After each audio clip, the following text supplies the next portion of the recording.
ಅಧಿಕೃತವಾಗಿ ಮಾಧ್ಯಮಗಳಲ್ಲಿ ಈ ಸುದ್ದಿ ಬಂದ ಮೇಲೆ ಮಾತಾಡೋಣ ಅಂದ್ಕೊಂಡೆ ವೆಯ್ಟಿಂಗಲ್ಲಿದ್ದು.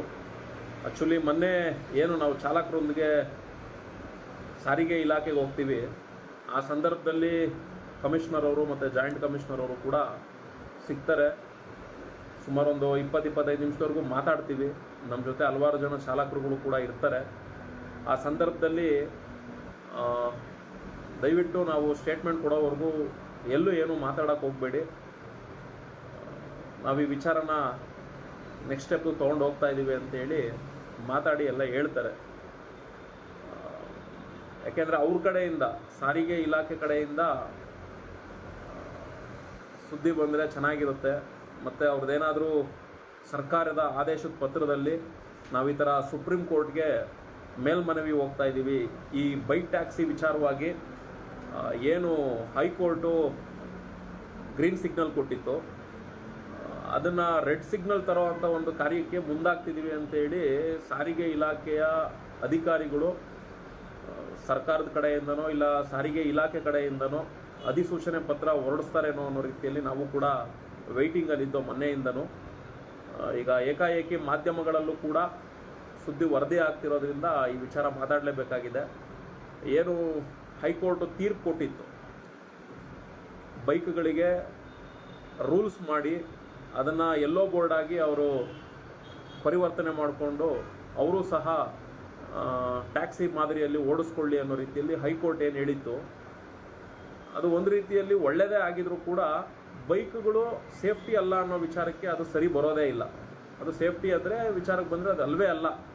ಹಂಗಾಗಿ ಈ ಒಂದು ವಿಚಾರ ಸುಪ್ರೀಂ ಕೋರ್ಟ್ಗೆ ಯಾರೋ ಪ್ರೊವೈಡ್ ಪರ್ಸನ್ಗಳು ಹೋಗೋದ್ರಿಂದ ಇದಕ್ಕೆ ಶೋಭೆ ತರ್ತಾ ಇರಲಿಲ್ಲ, ಇದಕ್ಕೆ ರಿಸಲ್ಟು ಬರ್ತಾ ಇರಲಿಲ್ಲ, ಅದು ಸ್ಟ್ಯಾಂಡರ್ಡ್ ಆಗು ಕೂಡ ಇರ್ತಾ ಇರಲಿಲ್ಲ, ಸ್ಟ್ಯಾಂಡರ್ಡ್ ಆಗಿ ನಿಲ್ತಾನೂ ಇರಲಿಲ್ಲ. ಇದು ಸರ್ಕಾರನೇ ಹೋಗಬೇಕಾಗಿತ್ತು ಸುಪ್ರೀಂ ಕೋರ್ಟ್ಗೆ, ಅದು ತುಂಬ ಒತ್ತಾಯವಾಗಿ ಮಾಡಬೇಕಾಗಿತ್ತು.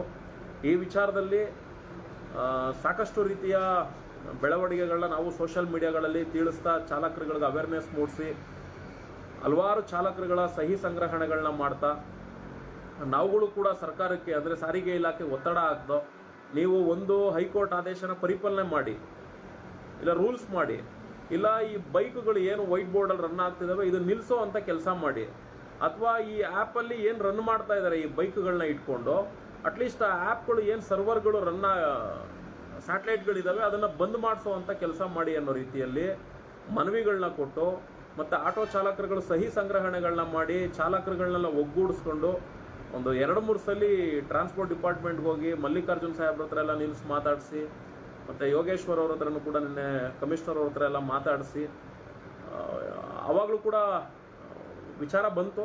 ಆದರೆ ಬೇಡ ನಾವು ಮಾತಾಡೋದು ಅಂತೇಳಿ ಅಲ್ಲಿಂದ ಹೊರಗಡೆ ಬಂದ ಮೇಲೂ ಕೂಡ ವಿಡಿಯೋ ಮಾಡಿ ಹೇಳ್ತೀವಿ, ಈ ತಿಂಗಳು ಒಳಗಡೆನೇ ಒಂದು ಒಳ್ಳೆ ವಿಷಯ ಬರುತ್ತೆ, ಆದರೆ ಅದನ್ನ ಯಾವುದೋ ನಾವು ಮಾತಾಡೋ ಆಗಿಲ್ಲ ಅನ್ನೋ ರೀತಿಲಿದೆ, ಹಂಗಾಗಿ ನಾವು ಮಾತಾಡ್ತಿಲ್ಲ ಅಂತಲೂ ಕೂಡ ವಿಡಿಯೋದಲ್ಲಿ ಹೇಳ್ತೀವಿ.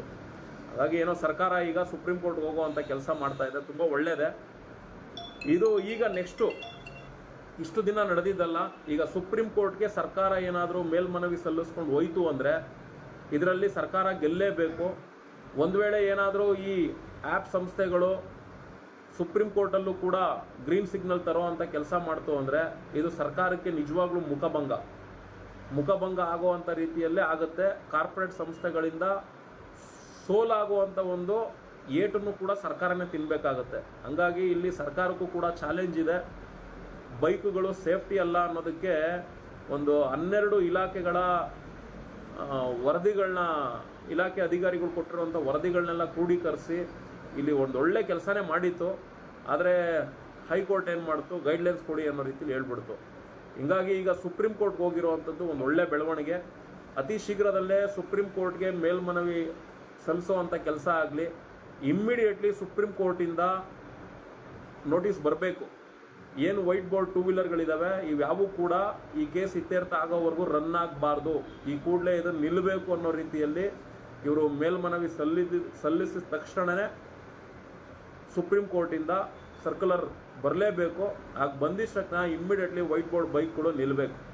ಇದು ಕೇಸ್ ಯಾವತ್ತು ಇತ್ಯರ್ಥ ಆಗಲಿ ಅಲ್ಲಿವರೆಗೂ ಬೈಕ್ಗಳು ಯಾವುದೇ ಕಾರಣಕ್ಕೂ ಪ್ರಯಾಣಿಕರು ಸೇವೆ ಕೊಡಕೂಡ್ದು ಅನ್ನೋ ರೀತಿಯಲ್ಲಿ ಬರುತ್ತೆ ಸುಪ್ರೀಂ ಕೋರ್ಟಿಂದ ಅನ್ನೋದು ನಮಗೂ ಕೂಡ ಭರವಸೆ ಇದೆ.